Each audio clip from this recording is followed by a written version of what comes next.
জাতীয় নাগরিক পার্টির মুখ্য সমন্বয়ক মোহাম্মদ নাসিরউদ্দিন পাটোয়ারী বলেছেন, দেশের দক্ষিণ অঞ্চলের মানুষ যখন বন্যার পানিতে তলিয়ে যাচ্ছে, তখন প্রধানমন্ত্রীকে দেখতে পাচ্ছি তিনি স্ত্রীর সাথে সেলফি তোলায় ব্যস্ত সময় পার করছেন।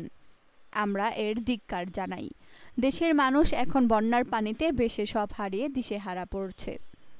তিনি আরও বলেন, শেখ হাসিনা দেশ ছেড়ে চলে গেলেও এখনও তার বিচার হয়নি। একই সঙ্গে আওয়ামী লীগের বিভিন্ন নেতার বিচার দাবি করে বলেন, জুলাই আন্দোলনে নিহতদের রক্তের বিচার নিশ্চিত করতে হবে।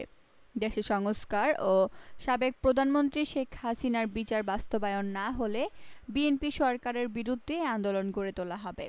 বক্তব্যে তিনি আরও বলেন, নির্বাচনের আগে একটি দলের রাজনৈতিক নেতারা নানা প্রতিশ্রুতি দিলেও নির্বাচনের পর জনগণের পাশে নেই। স্থানীয় সরকার নির্বাচনে আমরা এককভাবে নির্বাচন করব। আমরা অন্যায়ের সাথে কোনো আপোষ করি না, ন্যায়ের পথে থাকতে চাই। স্থানীয় সরকার নির্বাচনে প্রার্থীর বিরুদ্ধে সুনির্দিষ্ট অভিযোগ প্রমাণিত হলে প্রার্থিতা বাতিল করা হবে।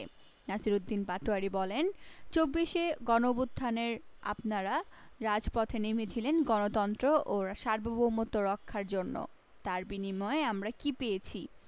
আমরা চেয়েছিলাম সংস্কারের মাধ্যমে দেশে একটা ভালো শিক্ষা ব্যবস্থা চালু হবে। আমরা চেয়েছিলাম স্বাধীন বিচার বিভাগ, স্বাধীন পুলিশ বিভাগ। কিন্তু দুঃখের বিষয়, কোনো বিভাগই আজ স্বাধীন নয়।